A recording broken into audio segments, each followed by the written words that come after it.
everyone, and welcome to the sixth session of the sixth session HTML and CSS course. This is by far the last session of this course.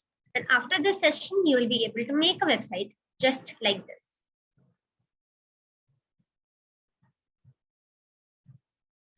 So let's see what we'll make in this session. In this session, we'll complete this website that we started making in the fourth session. We have made the header, the main part, the lessons panel, the footer. Now the only part left is the contact us form, which is also in the main. So today we'll learn what forms are and tables are, how to create forms and tables, forms such as this.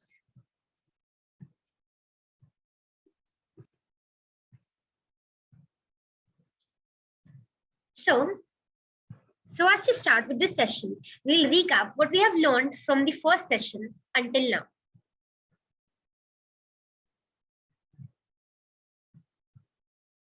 In the first session, we learned what HTML is and a few HTML basics like headings, paragraph, like headings are the headings here, and list items. We also learned how to insert links into text and images, and how to insert images into your HTML file, like here.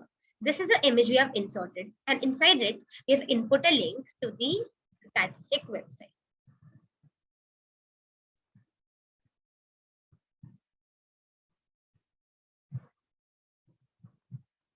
And here are some headings.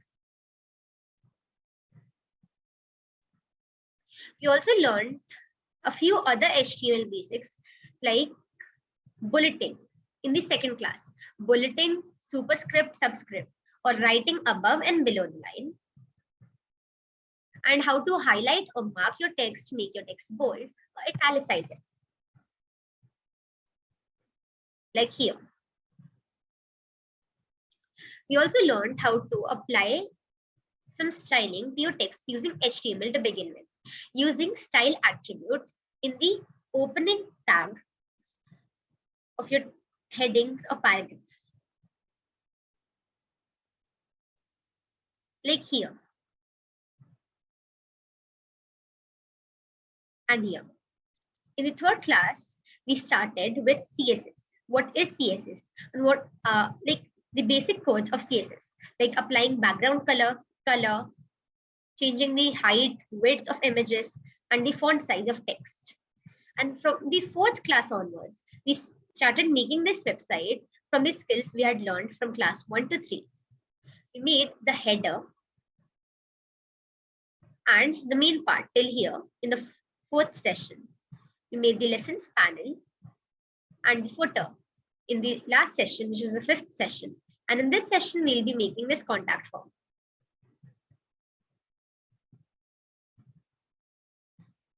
And we'll also learn how to make more of these forms, how to make different tables for storing data, and how to change the CSS that is applied to specific elements when you hover your cursor over it. Like the CSS right now, its background color is somewhat grayish and the text color is blue. But now when we hover a cursor over it, the styling changes. So we are going to learn about that too.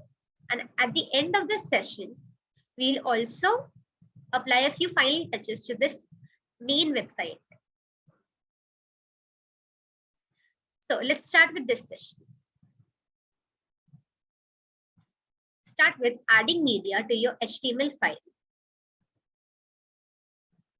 So we have already, like media consists of audio, videos, movies, animations, GIFs, images, like that. MP4, MP3 formats. So we have already learned how to insert images into your HTML file using the img tag. Let's make a file for this session.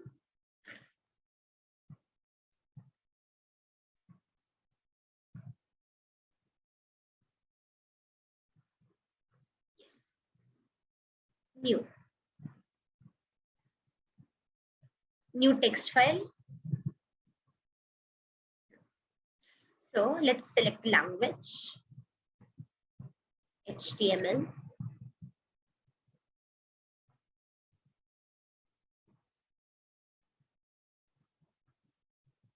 Now let's open a CSS file. New text file, select a language, CSS. Let me save these files.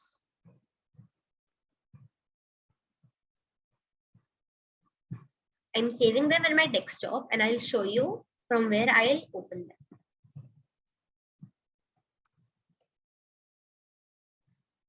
Remember to replace these spaces with underscores or hyphens.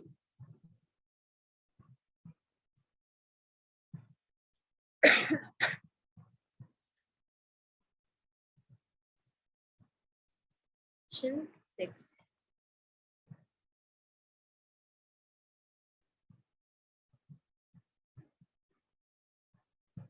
So, as you can see, this is the file, class 6 HTML. Let's see if this is the file. Let's begin with adding the basic syntax, writing the basic syntax for the file. Yes.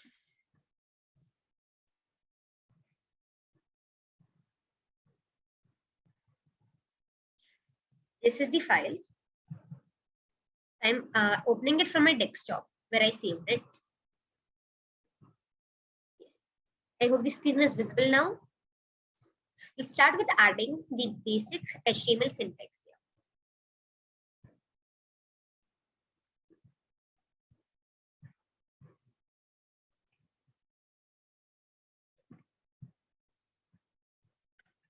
Inside here comes the details of your document. We'll first choose the title, which is session 6. Then the meta facet of character encoding. Here, as you can see, UTF-8. And now let's link the CSS file to the HTML file. Link rel and href. Now, rel attribute is used to define what kind of file we are connecting to this file, which is style sheet or CSS, and href. Also, remember, if you're inserting any images, then if you're just writing the name of the images, like class6.png, then they should be the same folder as this file. And always remember that, like in my desktop, I have saved this file as class6html.html in my desktop. Now I've saved the CSS file in my desktop as well. So if you want to link a CSS file to a HTML file or any file to a HTML file, it should be in the same folder as that file. Like the HTML file is here and the CSS file is here. Or else it won't come up in the options like it just did. So start with the testing.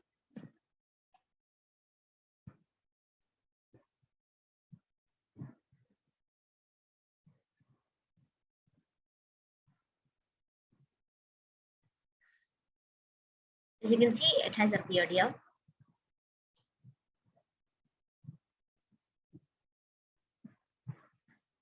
It's a heading 1. Yes.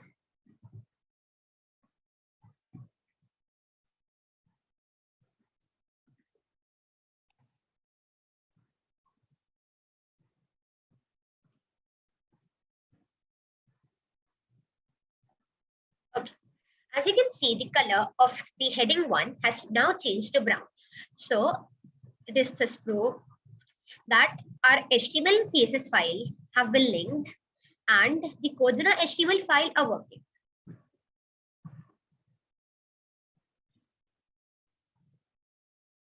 So let's start with inserting the media. In media comes images, videos, as I've already told you. So we have learned how to insert images using the img tag, img, and then src attribute or source attribute, img src. I have taught you how to insert images from your computer and from Google. I'll show it to you once again as a recap.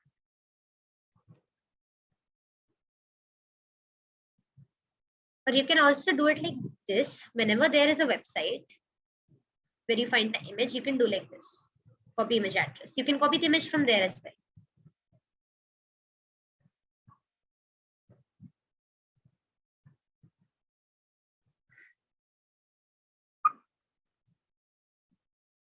Yeah.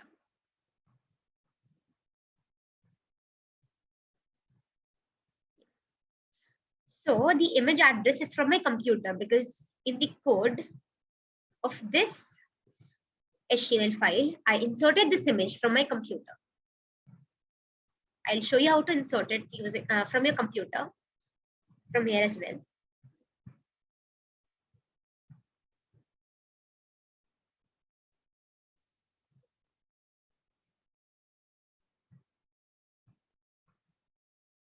So press Shift and right click. When you right click, you won't get this option here. But when you press Shift and right click, you'll get this option, copy as path. Click on it. Now you don't need to add the double quotes because in path, by default, there are double quotes around the path.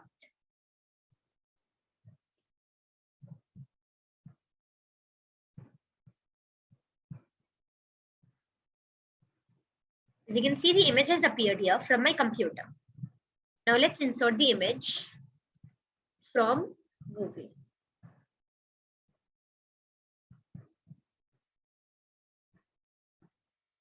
Copy image address. You simply go to the image in Google or your browser, right click on it and copy image address. Sometimes people get confused between link address and image address. So remember, we need to insert the image, not the link into some text or image. So copy image address instead of link address. Now, img src attribute. Let's close the tag.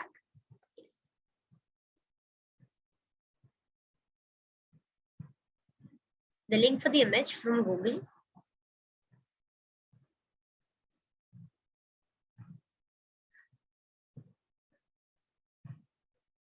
Yes. As you can see, a smaller image has appeared here. This is the image we got from Google. Here. So that's how you add images to your HTML file. Now there is some other media you can add to your HTML file. Like you can add a YouTube video. Now for this, you'll have to go to YouTube to open that YouTube video. So I'll open one.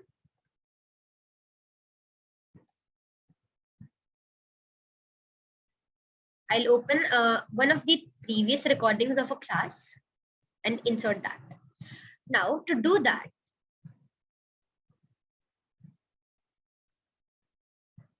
yes. To do this as well, we use an iframe tag. Now, in the previous session, we learned how to use iframe tag to insert one web page into another web page. So let's do that. Also, please write the correct spelling of your full name in the chat right now, if you can.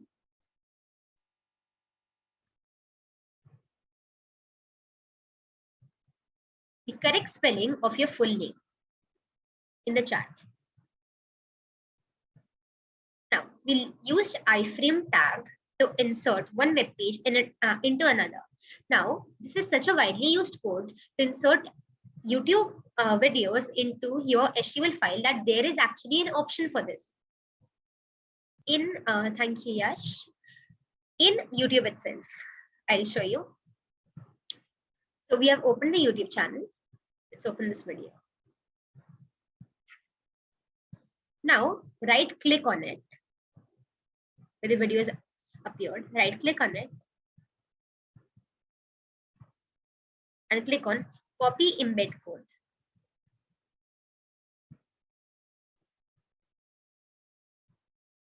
And as you can see, the iframe tag has been copied. This is because the embed code itself was this. This is so widely used that YouTube has a code for this embedded into its videos. Yes. Now you don't need the frame border, allow, and all that.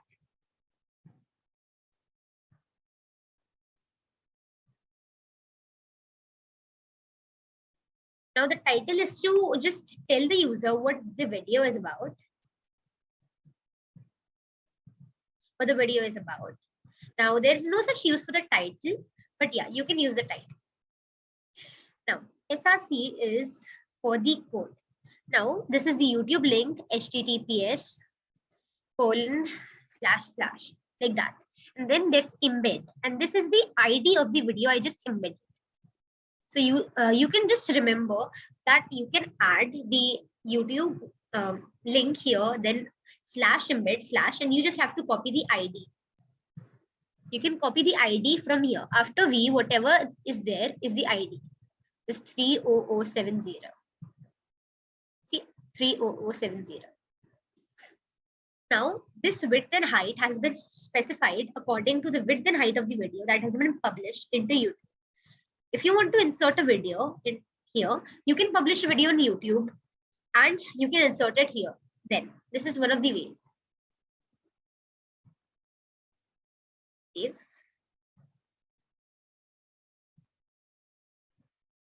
As you can see, the video has appeared here.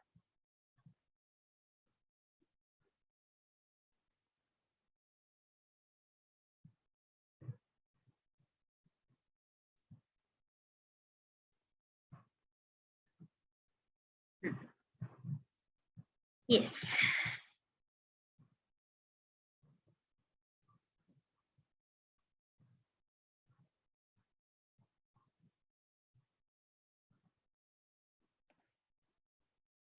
As you can see, the video has appeared here and you can play it. All the commands from YouTube have come here. So this is how you insert a YouTube video using iframe. Now, how to embed different plugins and other files into your HTML file.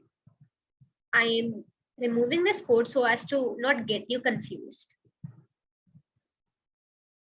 Yes. So to do this, use this format. Use the embed tag. Embed. This only has an opening tag. Now in embed, we add src. src equals to get the file path.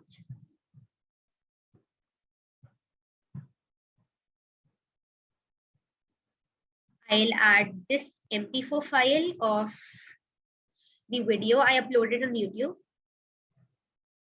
Shift, right click, copy as path.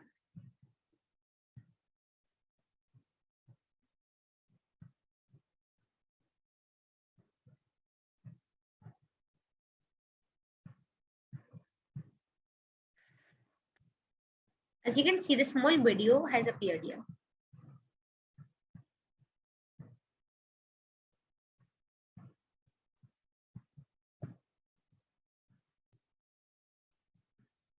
You can't change it to full screen right now because that requires some more advanced HTML and CSS.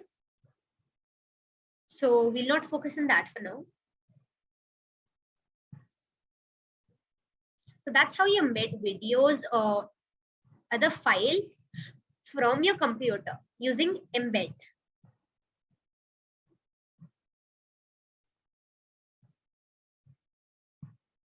Now, also, I remember in the second or third class or so, we learned about changing the background image. Not background image, sorry, background color. So we'll just do that once more and I'll show you something. See, now this is the paragraph tag. This is a paragraph.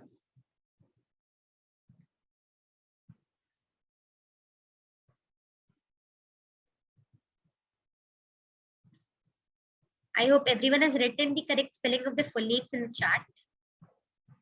If you haven't, please do it right now. Now, P. Remember, this is quite a common error, but don't add a full stop before the P, because it's not a class name. It's a tag. Background color. Yes.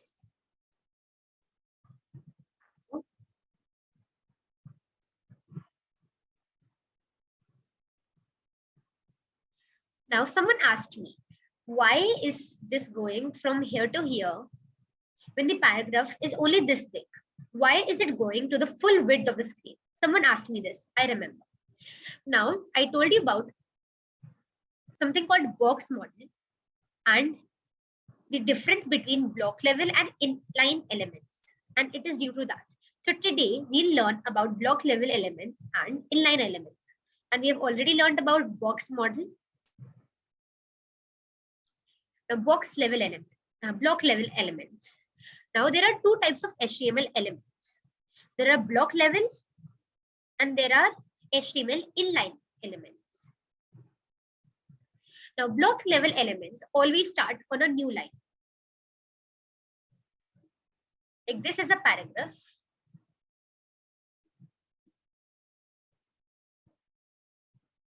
This is a heading.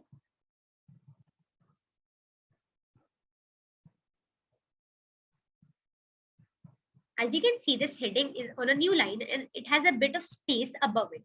And it may have a bit of space below it as well. Like the paragraph has below it. Now, as you can see, these elements are called block level. A block level element always starts on a new line, as said here, as heading started on a new line and not on the same line as the paragraph. Now, the browsers automatically add a space before and after, above and below the element. Like there's some space below this paragraph and above this heading, right here. Now, also, this is the main thing here. It takes up all the full width, just the full width available, stretches out to the left and right as far as it can. Here, this paragraph has stretched to the right. Now, there's some space here because it's block level and it has some space before it, after it, above it, and below it. Now, this is the reason that it goes from here to here. It takes the full width of the screen because it is a block level element. The paragraph, the div tag, the whole, all the headings from H1 to H6, list, ordered list, unordered list, DL, DT, DD, or descriptive list items. All the list items, the lists, the headings, and the paragraph, they all come in block level. So block level elements take up all the space available. They start from a new line, so you can consider them as neat. Now, HTML inline elements. An inline element does not start on a new line. It just takes up the space here, to the side of the line. Also, an inline element only takes up as much width as necessary, as much width as it should. So if headings were an inline element, it would take only this much width. If paragraph were an inline element, it would only take this much, and the background color of this whole file would not be changed.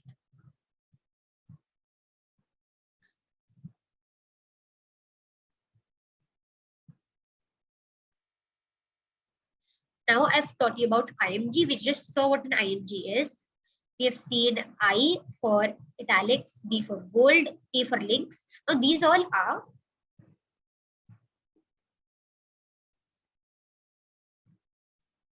inline elements that only take one line or so.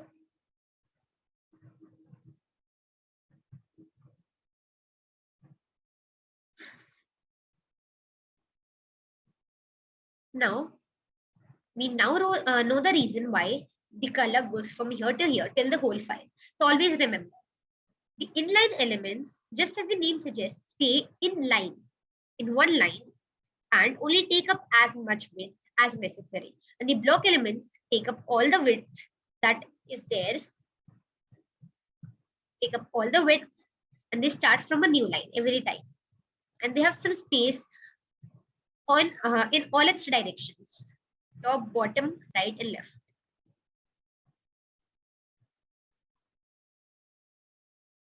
Now, what are tables? Tables, as you may have seen, allow people to just arrange the data they have into rows or columns. So you can also make tables in HTML. Now there are 4 tags to rows in HTML.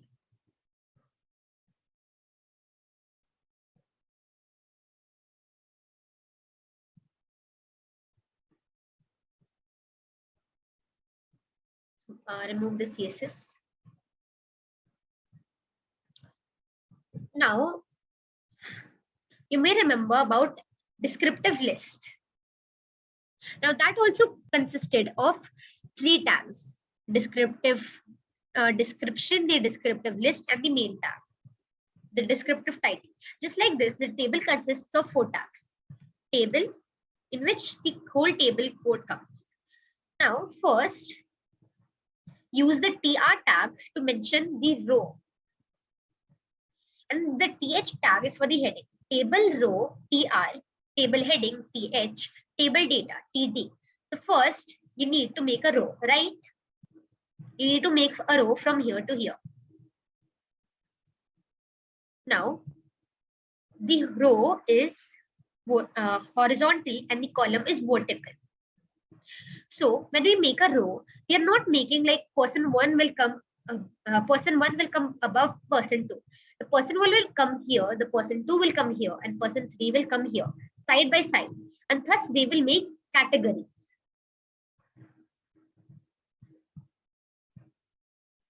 So let's first start with making them.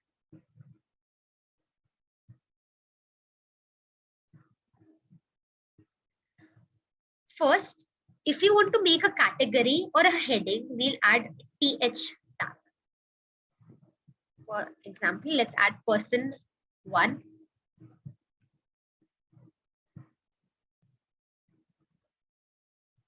Please try this alongside me. Person 2. Person 3.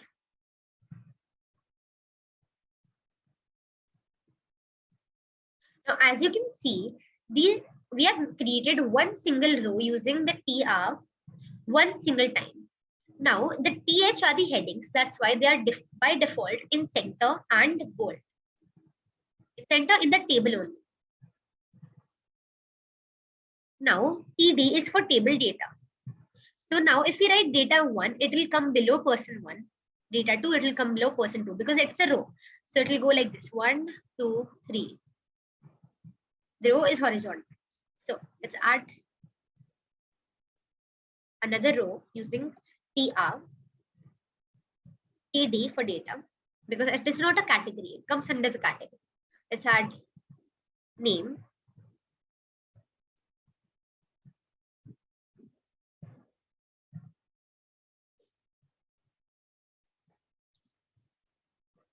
Name 1.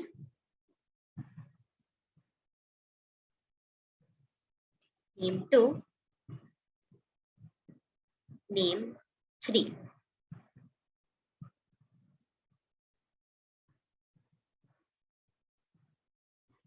As you can see, the table data has appeared here before, just below the person 1, person 2, and person 3. And as you can see, they are not bold. They have the characteristics of a paragraph element, if you may. And these are bold because these are the headings. These are the category names.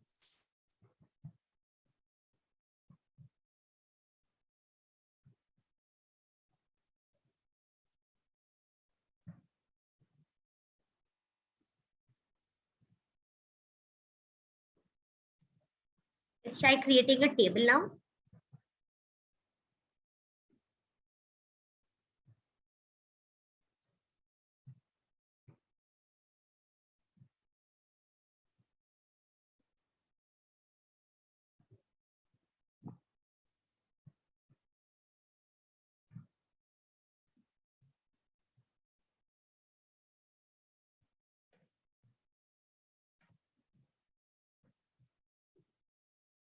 Now, first we have added, I want to create a table for 3 people, their names, their ages, and which class they study in. So first, I'm in the first row, right here. I'll first add one single blank column at the top. Remember, there should be equal rows and columns. So one single blank column at the top, because below it I'll add name, age, and class, the categories for which we'll write the data. So one blank one, and then I'll add person 1, person 2, person 3, 3 headings like here. You can try this alongside me. Now, below this comes name, the table heading for name. Now name 1, name 2, name 3.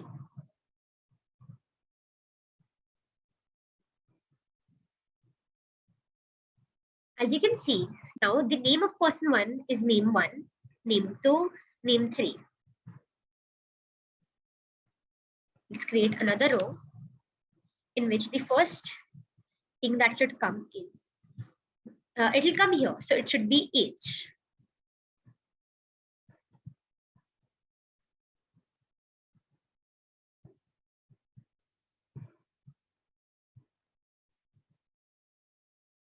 Now this is the same code, so I'll be copying it so as to not waste the time.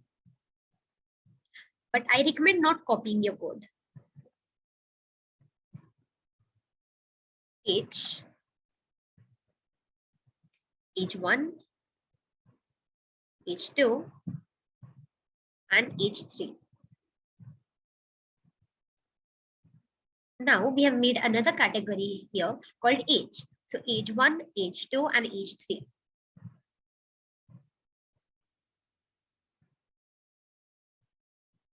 We'll try with actual names and ages, but let's try theoretically for now. Let's create another row for their class, which class they study in, TH. Now this will come in the first row for the name, age, class. Table row, ED. Now class 1, class 2, class 3.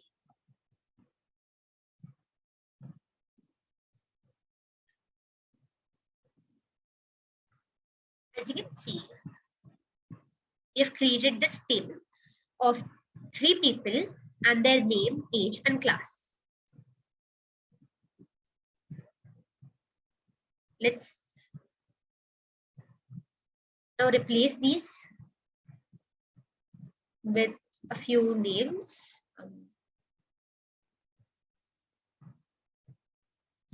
I'll go with names that come first to my mind. And I'll go with my name here.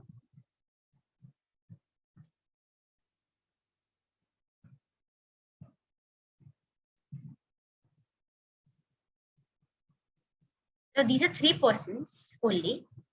Now the name will come here.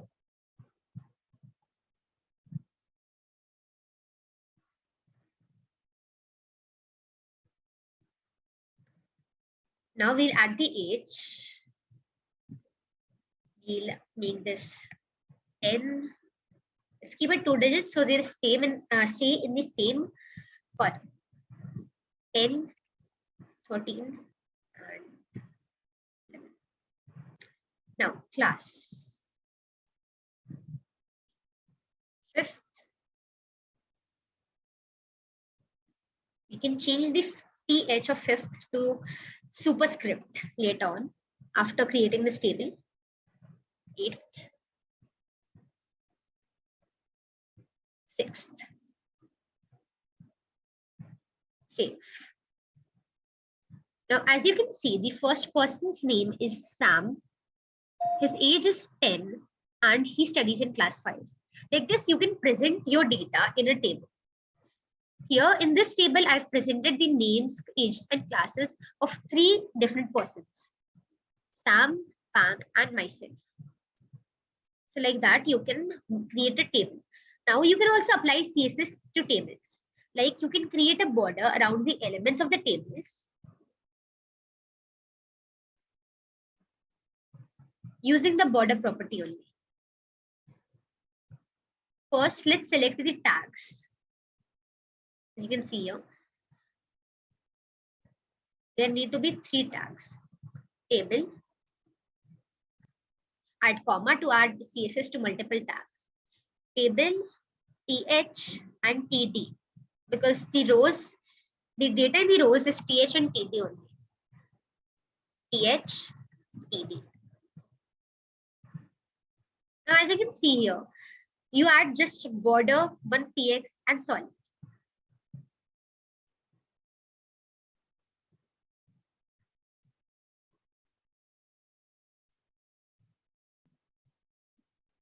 Excel. We'll go with solid for now and black.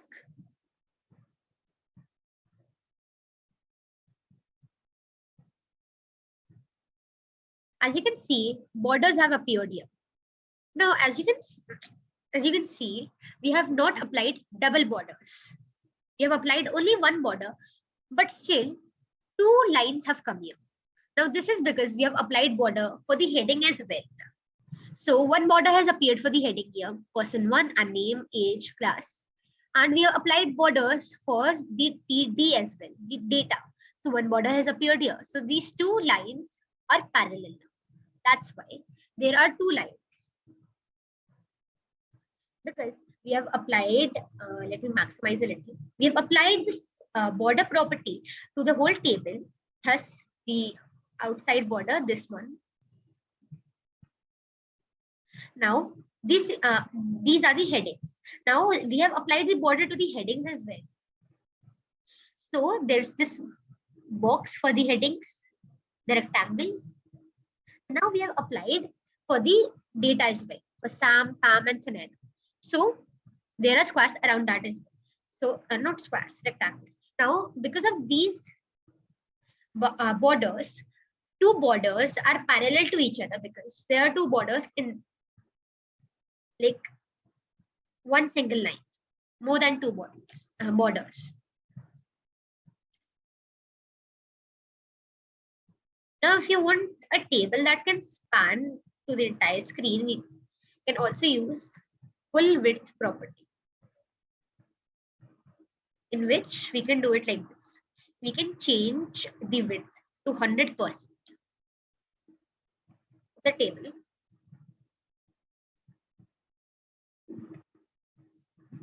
It usually has some problems in working due to the table elements.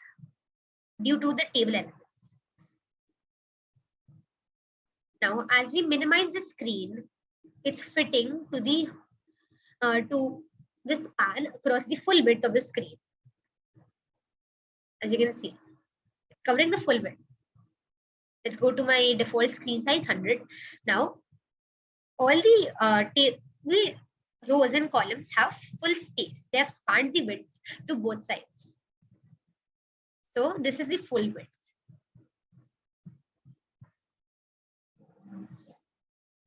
Now, as I said, the borders, there are double borders here.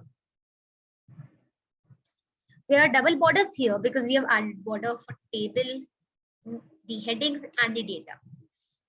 So we can collapse these borders. Wherever there are 2 borders like this, they can become one single line. For that, we need to use a new property that we are going to learn just now. Also, in the previous part, we used percentage. You can also use percentages, decimals. You can use decimals, negative numbers, integers, decimals, and percentages to change the width, height, font size, any size, to be honest. Now, let's go to table. Now, this you can only you can use this on this table as well. I think it will work. Now, border collapse property with a hyphen, border collapse. Now, the value should be collapse.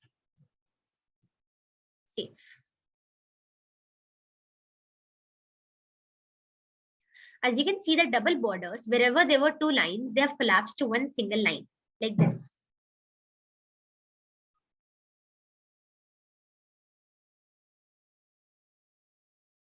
I'll comment these and show you how it looks. Now I have not saved the commenting. I'll save it now.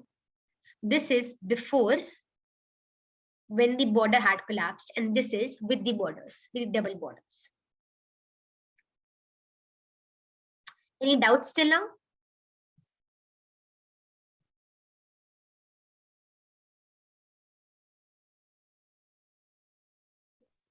No, ma'am. Okay. Now this is all the CSS that we can apply for now to the table. Now we'll learn how to make HTML forms. Now this is what we have to learn to make the final website that we'll be making today. This. Now this is an HTML form. So first let's just quickly learn what HTML forms are and how to make these input lines where you can just write your text, and how when you hover your cursor over this, the CSS changes. We'll quickly learn that and we'll get on to making a website for today. Now, to create a form, first you need to use the form tag. Let's remove all of this for now so that we don't get confused between forms and tables. Now, form tag. Inside the form, well, basically a form is used to collect user input. Like there is a form here. Usually on websites, you might have seen to log in also there is a form. To send messages in the contact us in the website, there is also a form. Forms are basically used to just collect user input. Like here, you can input your email, which is required, and you can send the message. And usually it happens like this, that the email you input, you get a reply to the message on your email. And then you press on this button to send. Your message has been delivered. We'll also learn how to add a message when you click on the button. And then using all of this knowledge, we'll start creating this, the final website. Now, to create forms, first we need to use the form tag, as we have used here. Form and slash form. Now, inside form, first you create a label. A label defines a label for several input elements or several items, category. This is an input element where you input your user input. You input your thoughts, anything you want to input. So this is the label here. Also, it is pretty hard to add CSS to labels. So sometimes instead of labels, we also use paragraph or p tag. Now, let's get on with it. Label. Let's create the first label.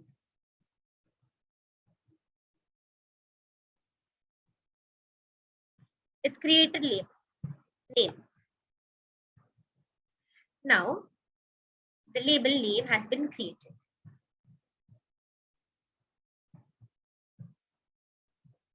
As you can see, a single name appears here. This basically looks just like a paragraph. So if you're making a website just for the looks, on the front end, you can use simple paragraph as well. But if you're using backend or server-side programming on your website too, you should use label tag. Now, input elements. This is input, where you input your text. Now, there are many types of input element. I'm sure you remember bulleting. In bulleting, we also use like this. See, in ordered bulleting, there were many types of ordered bulleting. So we use like this, ordered, type. We went with type, capital A, type small a, like that. There is type in type. There are multiple types in input elements as well. Now you might have seen some forms where you get just a single line, a single line of space to input your text, like this Google line as well. Here, this is a single line where you can input your text, no matter how much text you add here. This stays in a single line, always. It never changes from one line to another when you press enter. It just searches when you press enter. But on WhatsApp or any other sites, like where you message someone or even in emails, when you press enter, it enters into a new line. Now that is text area. We learn about text area after learning the types of input. Now, as you can see, J, enter. I'm pressing enter, but it is not going into a new line. J, enter. Now, it is going into a new line because this is text area. When you press enter, it goes into a new line. So, text area is basically inputting space for many lines. You can even maximize this text area using this. And input is only for one.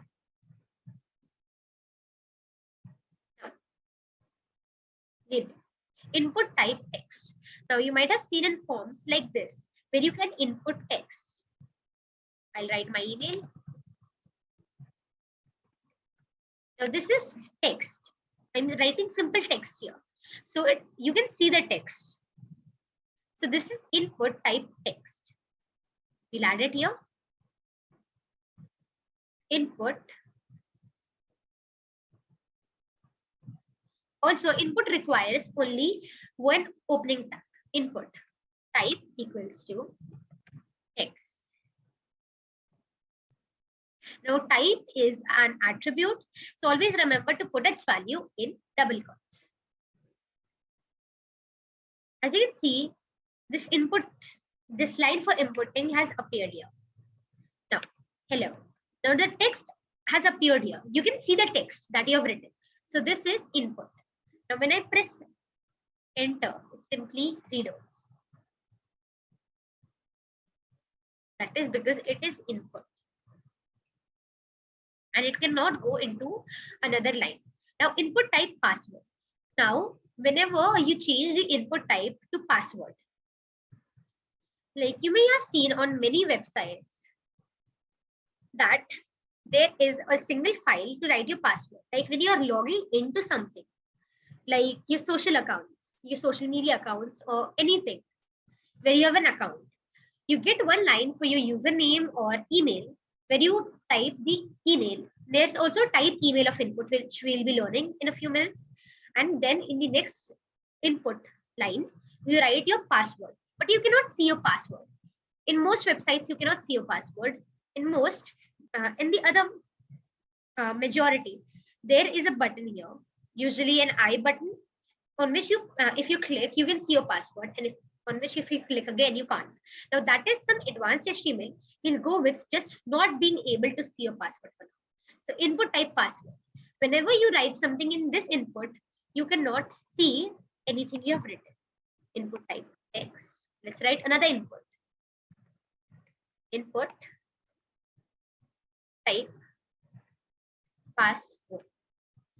Now, the text either changes to circles or asterisks. Asterisks are the star marks.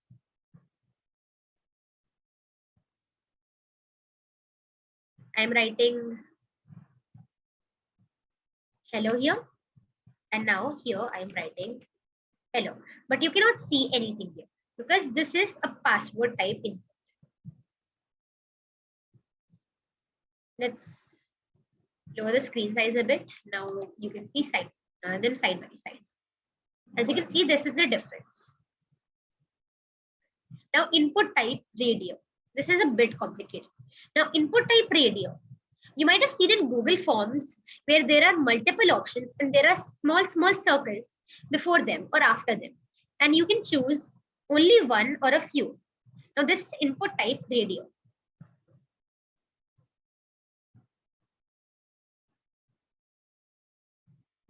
Input type equals to radio. Now in input type radio, you then enter an ID. The ID for this, let's keep it as HTML. Now you have created this input radio called HTML. I'll show you something. As you can see, only this circle is appearing, which you can click on and select. Now this is because you have to do one more thing after this. Now the ID is HTML, as you can see here. The ID is HTML. So you now write label. Inside label, you write ID. The ID which was for the type radio is HTML. And now for this ID, we add the label HTML.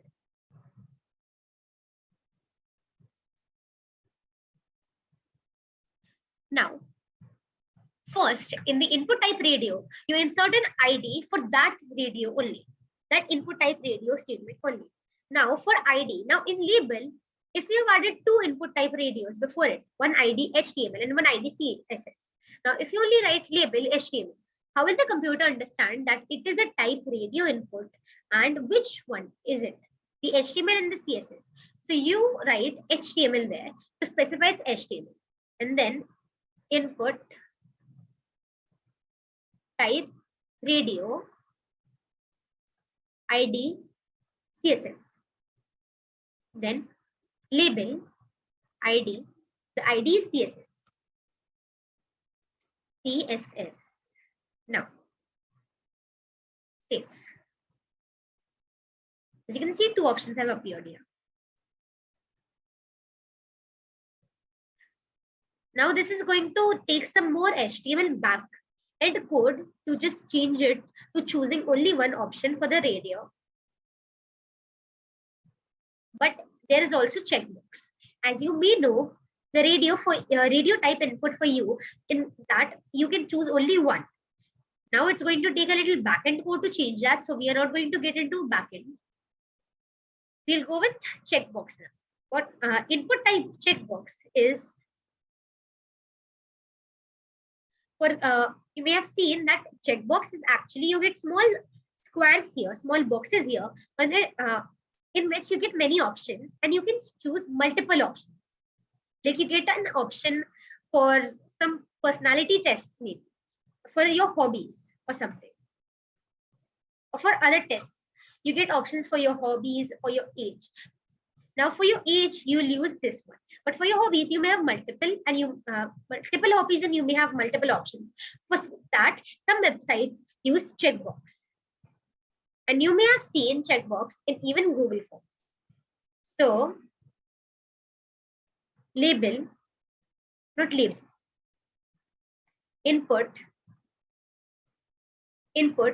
type equals to checkbox. Now insert the ID. ID is SAS. Label. ID equals to SAS.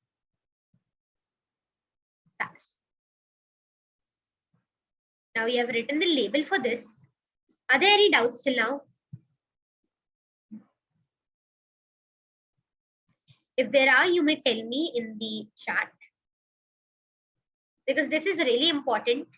The forms are really important to just make your website. Yes, okay.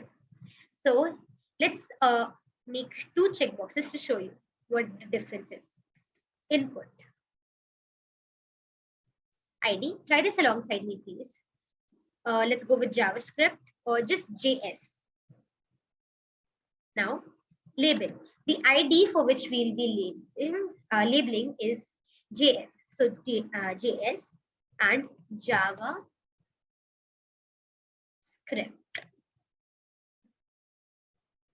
Save.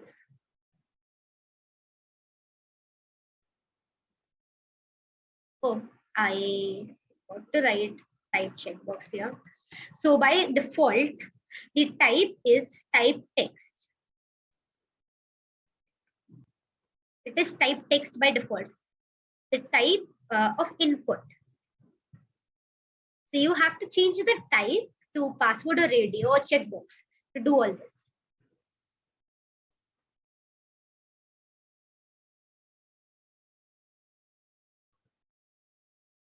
Now, as you can see, when you click on this, when you click on it again, you can't unchoose them. You cannot not choose them. But here you can click on both because it is made for you to click on both. You can choose multiple options in checkbox, and you can then remove your choice like this. So this is input type checkbox. Now there's also input type date and email. Now input type date, like you may have seen that many coloring websites like Paint, Microsoft Paint, you get a color chooser there where you want to choose a color. You get a whole square there. Like that sometimes for dates as well, in Google Forms as well. You might have seen that you get a DOB sometimes in forms. They might ask you your date of birth. So when you click on to choose, there's a choose option. A whole window appears there like a date. I'll show you. Input date, input type equals to date.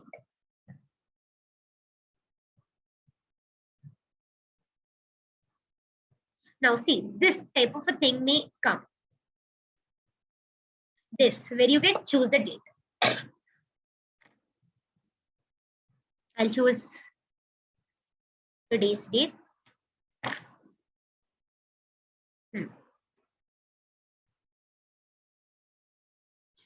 So as you can see, this date, it may remind you of a calendar. So this calendar comes up.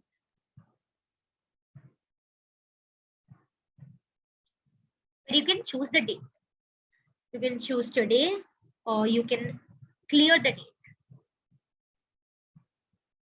Now there is also input type time, but we are not getting into it because the input type time is for many time zones. It includes all time zones. So that might be a bit complicated because we have not learned much about time zone changing. So input type, we've learned about input type date. Now input type email, like we are inserting an email here. So, like you may have seen, when you're inputting your email into some websites, your keyboard, usually on phones, only on phones of course, because your keyboard changes there. Your keyboard instantly gets an @ sign here and a .com sign here, so that you can specify what you're using, like Gmail. So this input type email is for emails, so that the browser recognizes that what you want to write is an email.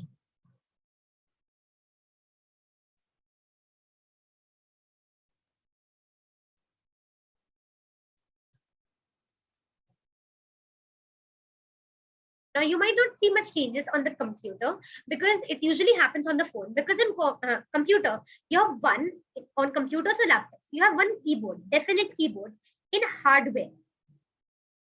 The keyboard is hardware. So you can only click on the keys on your keyboard. Like this. You can type on your keyboard. But in phones, whenever you have to type something, a keyboard appears on your screen. The keyboard appears on your screen. A touchpad or something. So like that, the browser recognizes when you input email, when you change the type of the input to email, the browser recognizes that it's an email type input, and thus it changes your keyboard. It specifies a few things in your keyboard like @ and .com. @ symbol and .com appears on your keyboard on phones, on the right and left side of the space bar. So usually you can see the change of this only on mobiles, where you don't have a keyboard and hardware.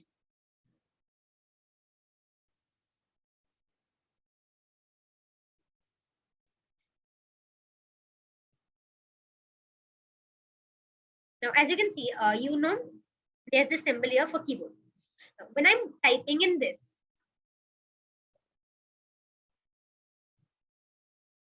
this is this simple keyboard. But when I'm typing in this, this @ and .com appears. Let me show you how this works. So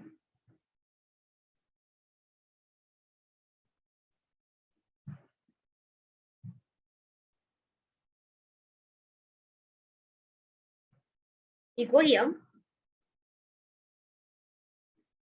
and whenever we press on this, this is a type text input. So you can just type anything here, but this is a type email. So my browser or my computer recognizes that it's type email input, and thus it changes the keyboard by default to @ and .com. It gives these options. That's how it changes. Let's get on with it.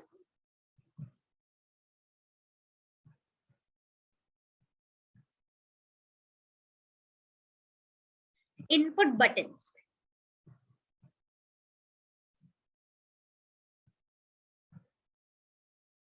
Now, as you can see here, this is a button on which you click and this comes. Now, you can input buttons as well. Now, you have to just change the type of input to button. Let's make a form here. We'll make a simple form to show you. Just see how the form works using a button. First, let me show you how to make a button. And a few different types of buttons. Input type equals to button. Now, a button appears here. Simple button on which you can click.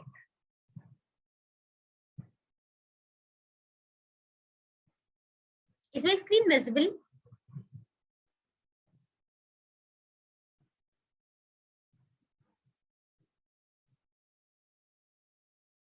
Okay. So this is a simple button, but when you created an input type button, no text is appearing here. For that, you have to add the value for that button. Now, this is very important. There are also different types of buttons. We are going to learn two basic types of buttons. Like here, we have a submit button, but there is send written here. I'm also going to show you how to do that. We'll just quickly cover buttons and applying CSS to input buttons, and then we'll start with the form, like the CSS we have applied here. Now this button is blank because this we have just changed the input type to button. We need to change its value as well. Like click here.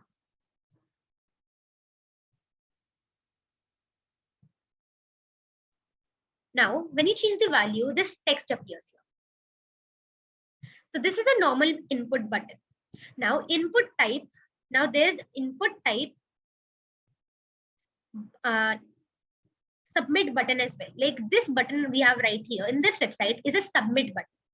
Usually this requires a bit of server side programming. When you input your user inputs here.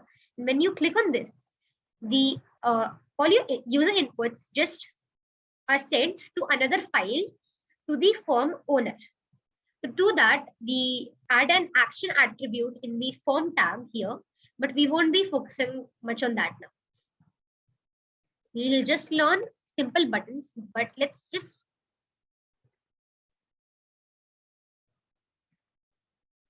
for now submit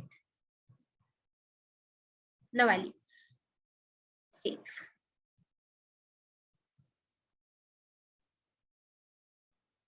Now when you click on this, this is submitting. Now when you click on this, nothing is happening, but when you click on this, as you can see here, it is like this form is being reloaded. So when you click on this, all your inputs get sent and the form resets. It reloads and all your inputs disappear because they are sent to the form owner. Now, so you can change the value, send.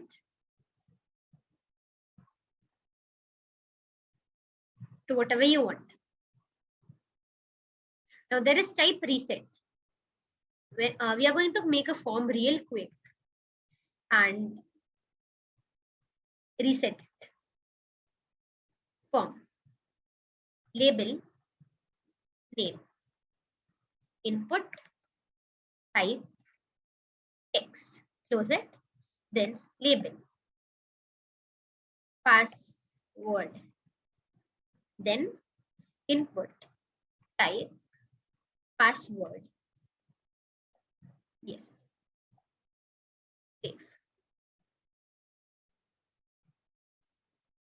Now, as you can see, this is simple button. This is send button. So I'll just write Sanana here. And I'll just write anything here. Send. Now it is being sent and there is no output left. Now let's change it. Let's make another button called reset button. Input type reset. Value reset. I am keeping the values reset only for now. Now reset. So whenever you write something in here, your whole output resets. Your form goes blank and you have to write it again like that. So if you ever make a mistake, you can just press on the reset button. Now you can also apply CSS to buttons. Usually it's mostly the codes that we have already learned, like color, size, and all that. So we'll quickly learn that. And then we learn how the text area tag. As I have told you a few minutes ago, the input tag has only one line. And the text area tag has many lines. I'll give you some real examples of this. Now this is input, only one line. When you press enter, nothing happens. Now when I press enter, it goes into the next line, which means that the text area is for many lines and the input is a single line. You can input text in a single line only, like this Google here. When the entire line till here is finished, it does not go to a next line. It goes on and on and on, like this as well. So this is an input statement. This is for input. The text area is, for example, in WhatsApp and all that. This is also text area because you can write here in many lines. This is not actually text area, but you can write in many lines in text area. Like when you're writing messages to someone or when you are emailing someone. Reload. Yes. So this is just what text area is. Now let's make a button and quickly add CSS to it. And we are going to learn a very important thing now, hover. Hover is extremely important. So always keep in your mind, hover. Now, input, type, we'll go with a simple button for now. Also, you can do one more thing for buttons. Like when I'm clicking this button in a form, this message is appearing here. Your message has been delivered. Now to do that, you need to add one attribute called, first let's type button. Now what value do we want to appear? Send your message. Now after the value, there is on click. Now on click. So when you click the button on clicking, it's as simple as that. On clicking delivers this message to you. So in double quotes, you write alert. This is the basic syntax. You always write alert and then in double quotes, write alert, 2 round brackets and single quotes. Alert, round brackets and single quotes. All of this in double quotes.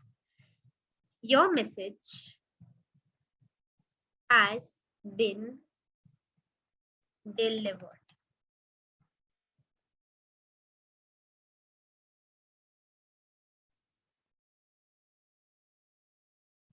Save. So this button has come here, send your message. Your message has been delivered. As you can see, it's working. Now let's apply a little CSS to this. I'll maximize so you can see. Now first you can change the color using background color property. Let's go with input.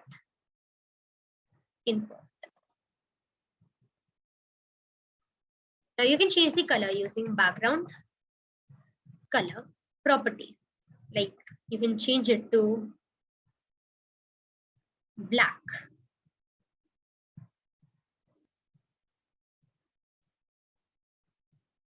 It's entirely black and you cannot see the text. So to do that, you can change the color to white. Let's see if this works. The color is white now. Let's make the color a little different because the outline is black, so we can't differentiate. Let's go with blue violet. Save. Now this is the border, black border, which was there when it was white as well.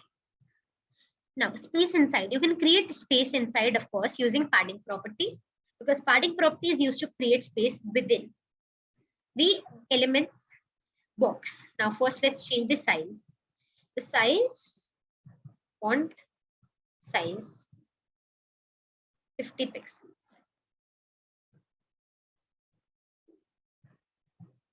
Now the size of the button, the size of this button depends on the size of the text inside. So if you increase the size of the text inside, the size of the button will by itself increase. Now space inside, let's try adding padding to it. We'll add only padding, so the padding or the spacing will be applied to all 4 directions: top, bottom, right, and left. Any doubts till now?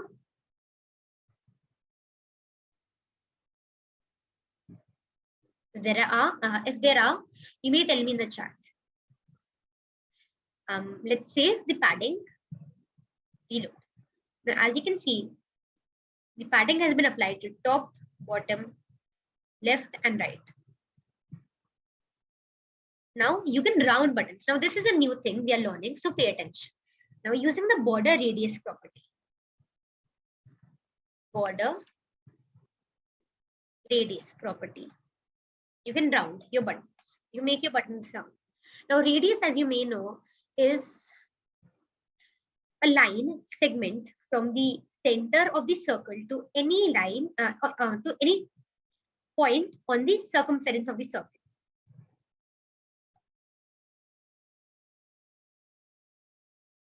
Yes. This is the radius from the center of the circle to any point on the circumference of the circle. So by specifying radius,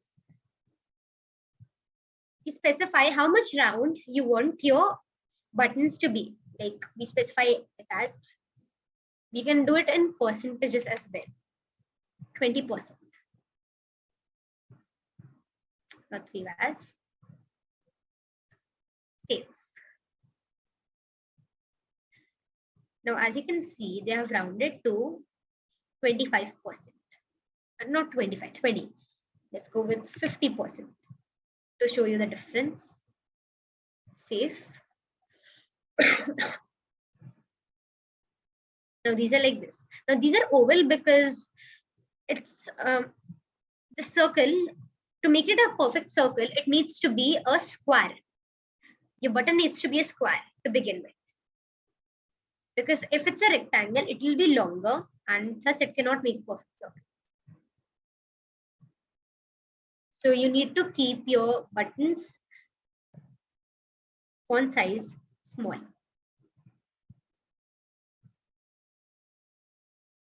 This is border radius 100%.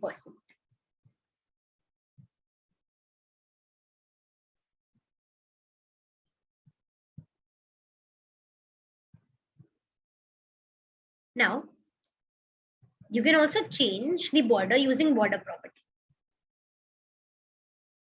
Like as you can see here, this is the black border.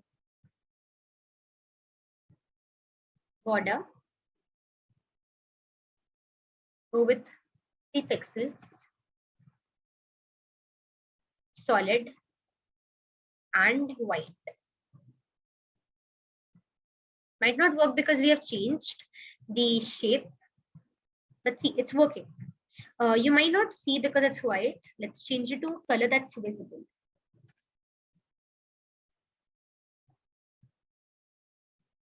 As you can see, the border is now aqua.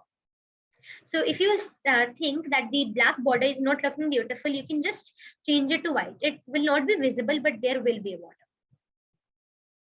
See if it works with dashed and dotted. If it does, then we'll get to the next styling. As you can see, it's working. Now it's the border, so it comes inside.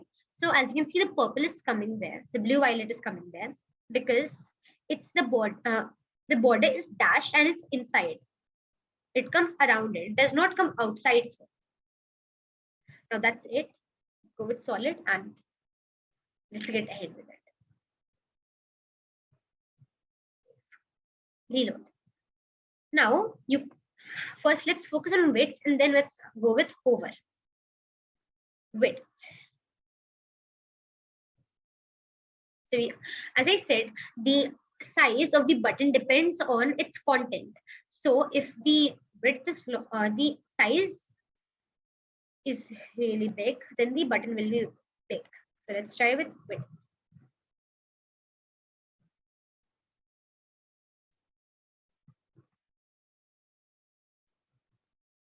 If it doesn't work, it might be due to the height. Now, as you can see, it's working. It's simply 100 pixels.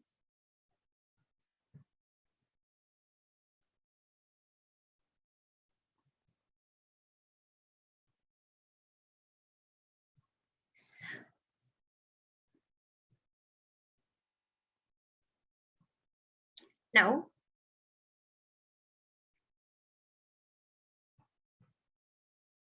width of the circle is 10,000 pixels. Let's not add any width for now. Let's get on with hover.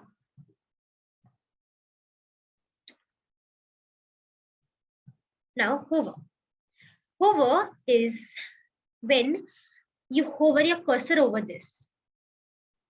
Like you're moving your cursor here. Now, when you hover your cursor over this element of HTML, then some this CSS will change. Some other CSS will be applied. You can do this using this. Now, input, then colon hover. Input colon hover. So this CSS will be applied when you hover over it. The background color will change to, let's go with blue. The color of the text will change to, let's go with yellow. The font size will change to 30 pixels. The padding will change to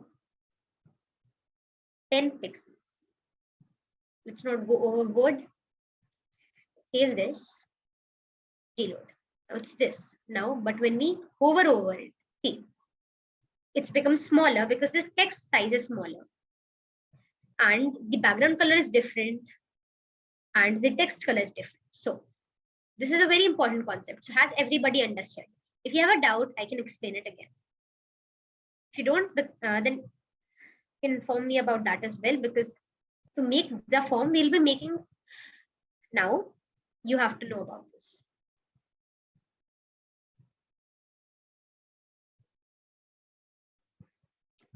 I think there are not any doubts left. So this is hover. Change the hover. Now let's start with making today's website, because we have learned what all we need to learn to make today's website. Let me save this.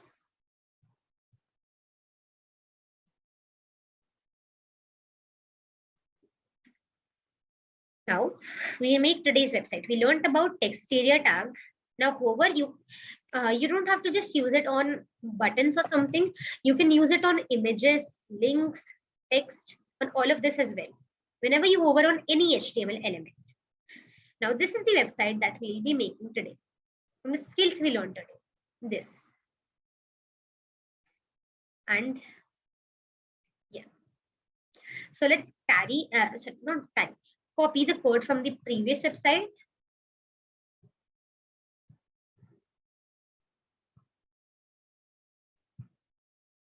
Question 5. This is what all we have made till now.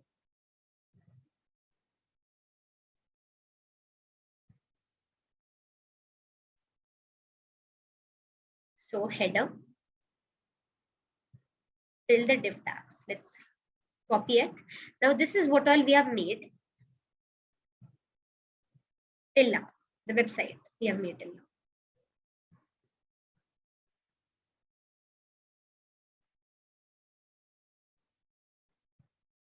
Now, this is what we have made till now. And let's get the CSS as well.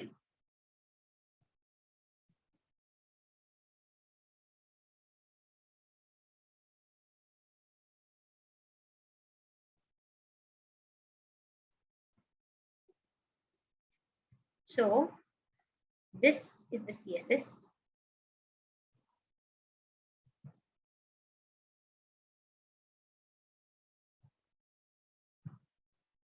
Add this here. We don't need this one, this part of the CSS, because this is the main website. Let's not have any distractions. Also, I once told you that, let me open the main website first.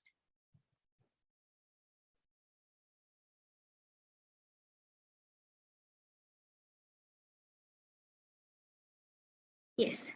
So I once asked you that if we have made the lessons panel and if we have made the footer, then how will we make the contact form in between them? So you have to write, and now that we are making it, I'll tell you again. You have to write the code in between the code for the footer and the lessons panel, because the computer will display the output for the code that we have written first before. Now, like that. Let's start with making this.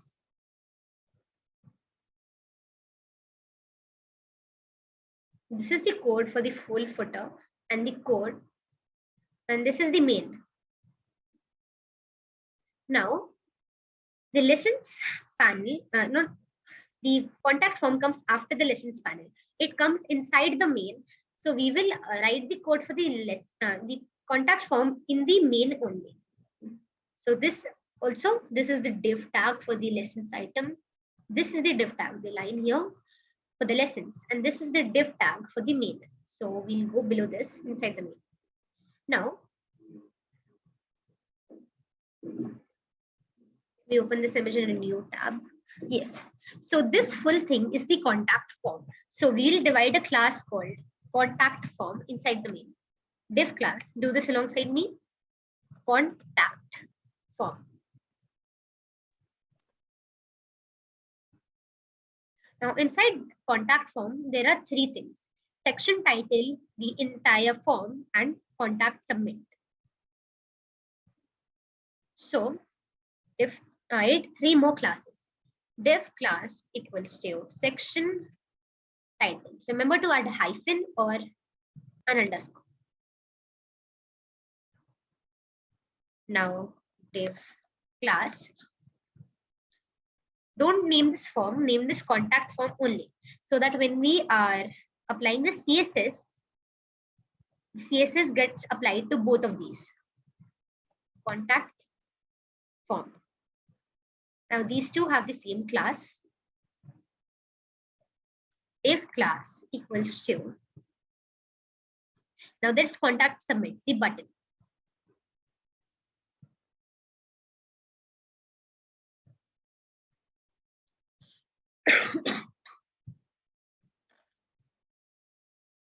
Now inside the section title, as you can see, this text only is the section title. So this is a heading size 3. So inside the section title, we'll add H3 called Contact Us. Contact Us. Save.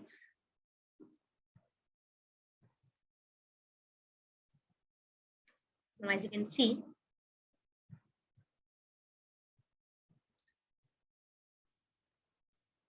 the contact us is coming here.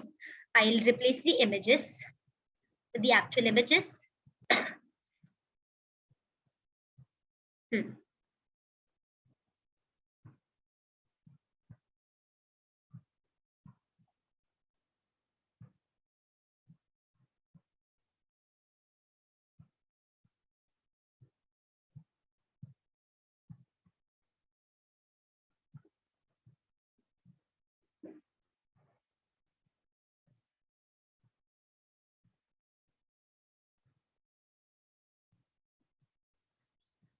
Now to do so, I'll just copy this.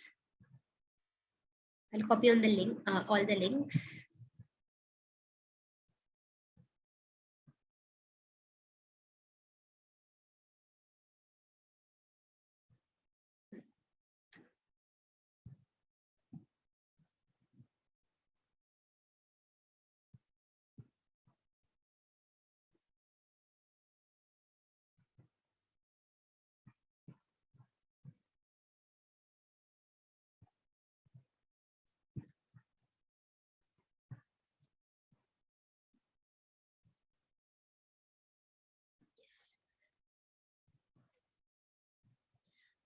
So let's get started with writing a code.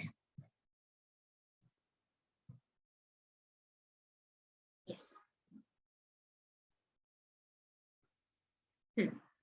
So we have opened a final code that we need, and I'll be showing you this here only.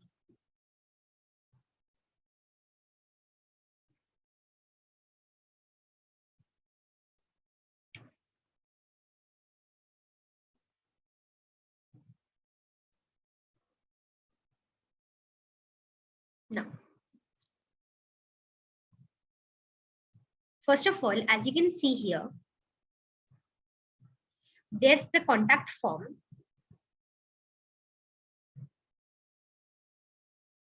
Which we have made here, div class contact form. Now, for that, we divide a contact form class in which we divide 3 classes. Section title. For the H3, I've also taught you how to do this. You don't have to always divide a class. You can just write the class. But this may have some errors later on. So it's best to always divide a class.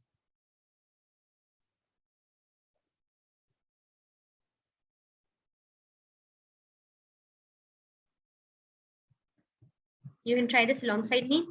Please do.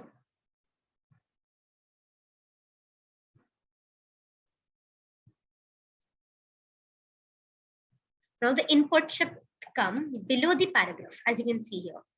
First, the heading 3 is contact us. Now, there is an input, there is some paragraph. Also, we are not using labels here because you cannot apply CSS to labels easily. We are not going into backend, so there is no such need to use labels. Just use paragraph for now. Now, there is a paragraph called email required here. So we'll be writing a paragraph for email required. And then there is one input tag below the paragraph email required, because there is only one single line needed for email. Then there is another paragraph called message required, in which you will write your message that you need to contact the person, the form owner by. And then, as the message has to be of many lines, we'll add a text area tag. Now the text area requires an opening and closing tag both. Now there is another paragraph. Required field must be filled.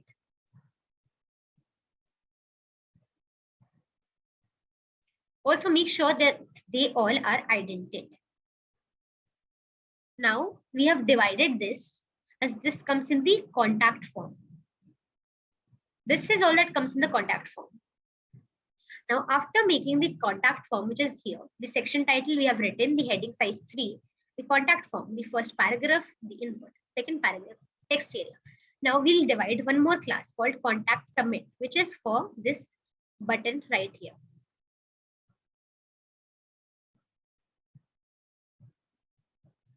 If class contact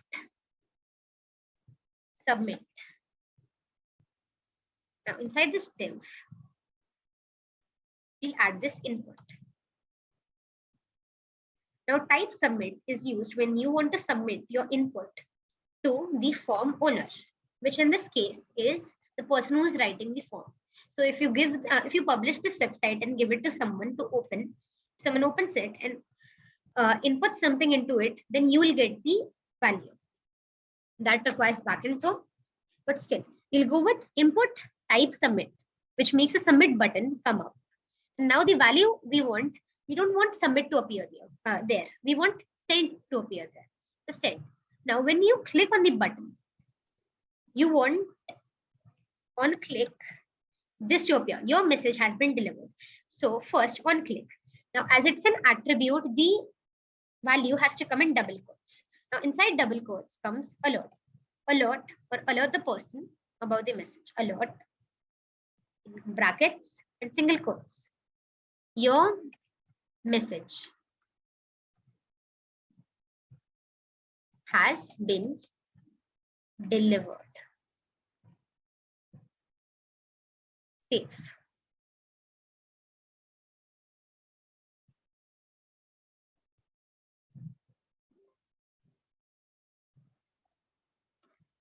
Yes.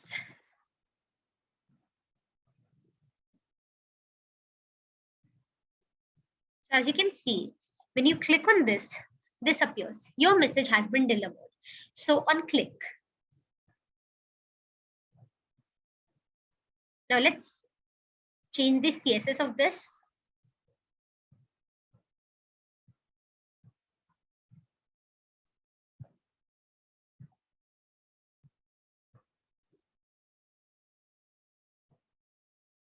Let's change the CSS required.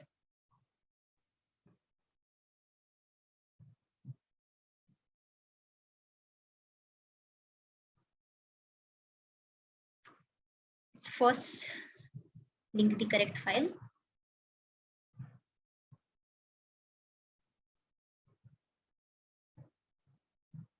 Now after the CSS, your whole website will be complete.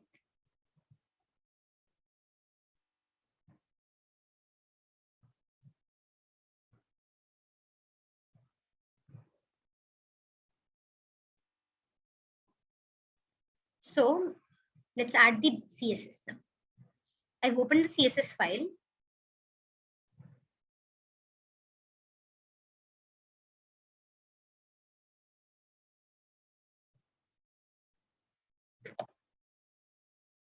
So let's see how it looks without the CSS.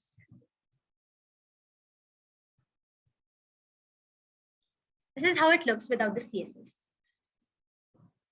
Contact us, email, message. Your message has been delivered. Now,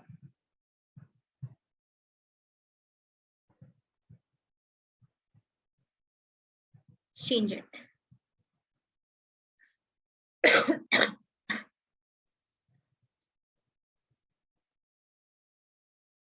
Yes.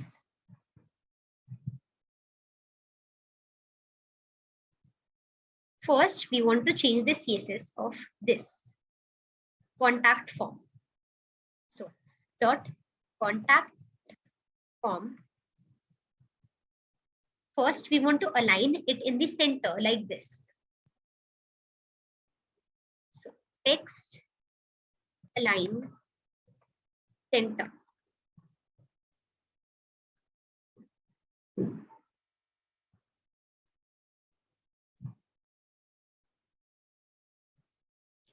Now it will come in the center like this. Everything that comes inside contact form.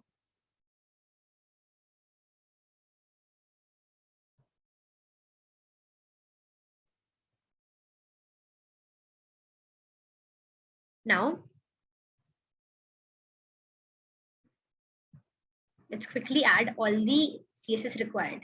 We need to add some padding to the top.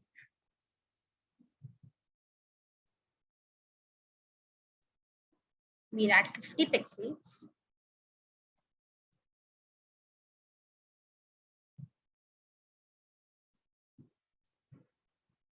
As you can see, 50 pixels have appeared here as padding. Now, contact form. We need to change the CSS for the text area and the input. These two. So for that, I'll be taking the CSS from here and I'll be sending it in the chat. Because this CSS has some values like 400 pixels that we cannot experiment and get right now by trial and error.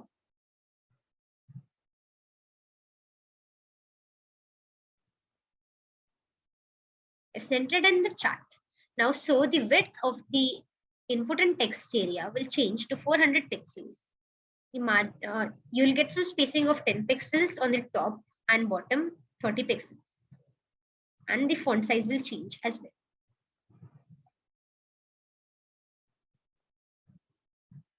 As you can see, this has appeared. Now, the last thing we need to do is change the CSS for the button. The class is .contact submit. We need to add the CSS for it and the hover. So contact submit. When you the contact submit should first have the background color. I'm taking this color code because I don't know the color name. The color code and color. Both are color codes. So I'll just be copying them from here.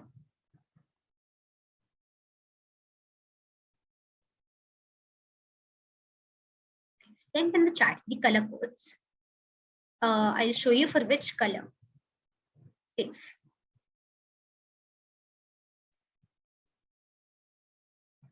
Now this is the color.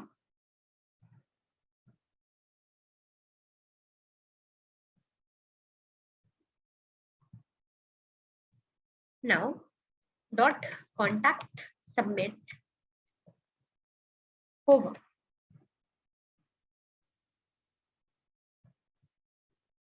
Now this will be the last step to creating your final website. On hovering,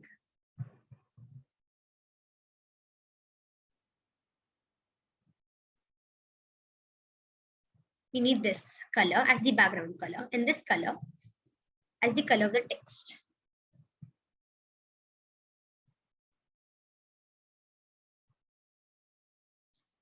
All of these require color.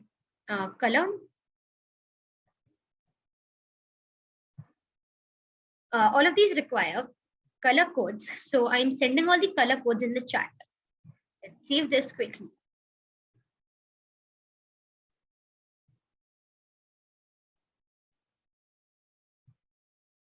Now, save, reload.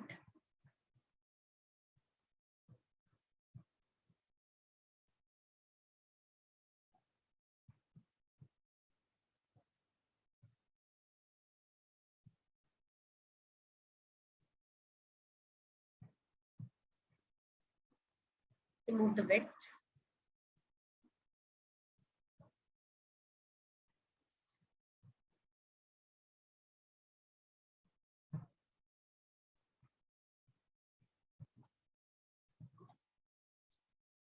So this is the final code for your final website.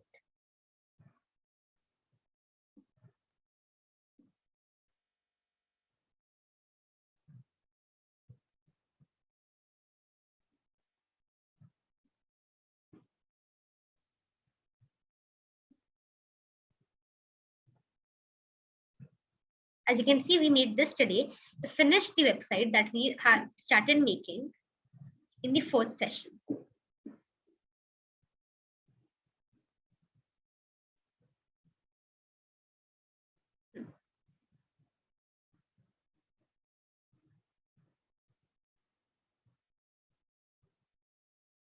I'll now show you the final website that we have created until now.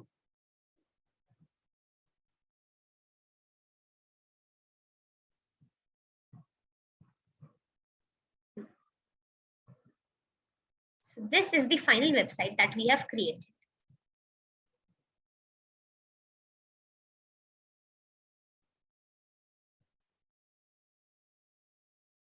You can tweak with the size and the padding and the margins later on because it's a bit big. But this is the final website that we have created using all the skills we have learned from session 1 to session 6. And a final website has finished.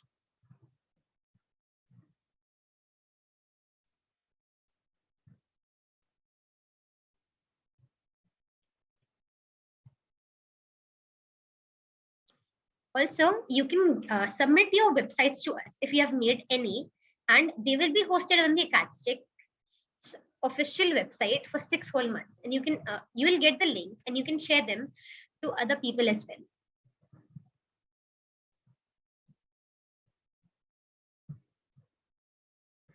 Thank you all for your participation, and this course has now finished. You will be getting your certificates for the completion of this course soon. And you will be getting the final notes of the last session, 6th session also. Thank you, ma'am. Am I audible? Yes. Thank you. Thank you very much for taking us through on this long journey, I would say 6 weeks altogether. And we have many participants who have participated through first to last session. Some of them started off well, but only a few of them have finished this journey, and we will like to share our completion certificates with them over here. So with your permission, I will like to share my screen so that we can share the certificates here, and we will also be sending these certificates to all of you through personal emails from the academy.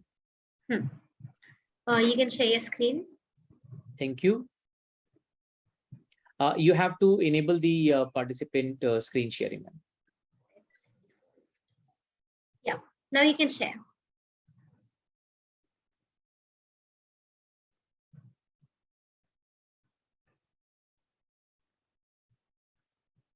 So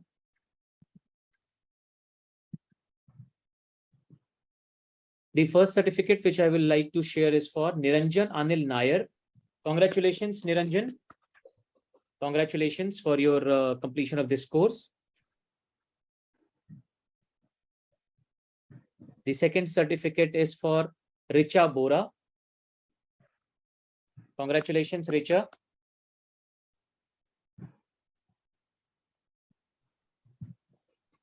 Congratulations, Tinku J. Mata Pelil. This is your certification certificate. Thank you, sir. And Yash Raghuvanshi, this is your participation certificate. Congratulations. There are few participants who have not shared their full names.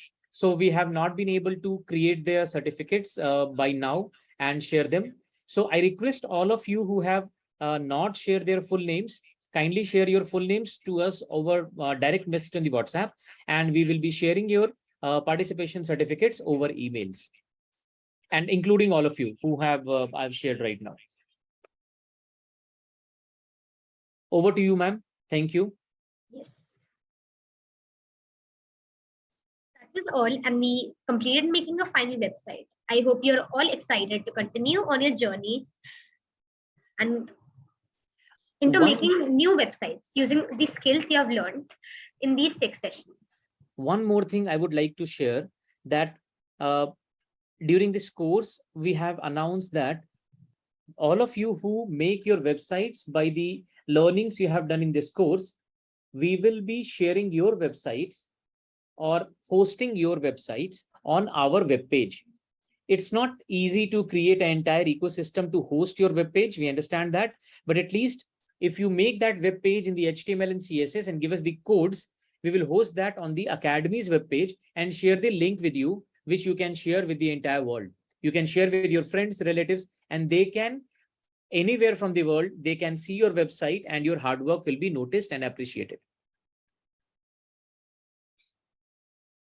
That's it. That's it from us. And thank you all very much for participating. You can always communicate with us. You can remain in the group. We'll keep on sending messages there. And for the information about the courses or other things, you can unmute yourself and you can talk. If you want to ask something or say something about the course, you feel free to do that right now.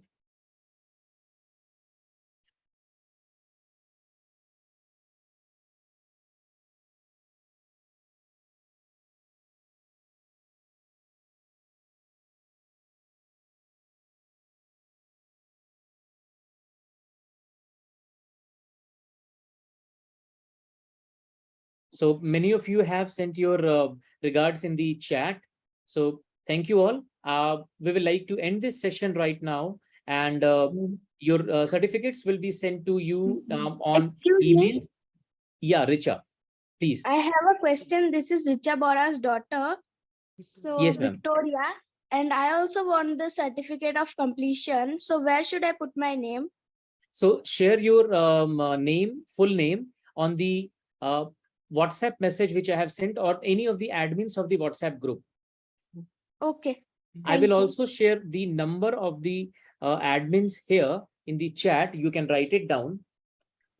Okay, thank you. You can share your WhatsApp message with us, full name, and we will be, and also your email address where you want your certificates to be sent. Okay. Thank you. So dear participants, kindly share your email address on which you want your participation certificate to be received on the WhatsApp message, direct message to this number, which I have shared in the chat. We will be sharing that with you shortly.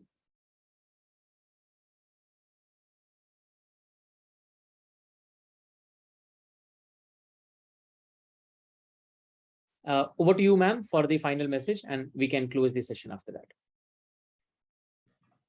Also, now you can make websites like, I'm going to share the screen.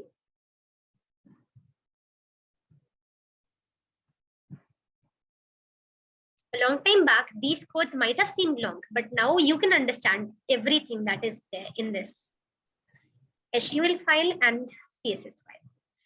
Now, after learning all of this, going through this tedious journey of 6 whole classes, 6 whole weeks, you can just make websites like this and your own personal profile website, which I showed.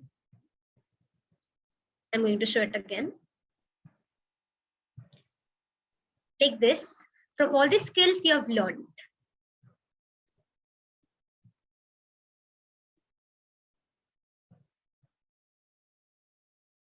As you can see, these are all the skills you have learned, which I've put here.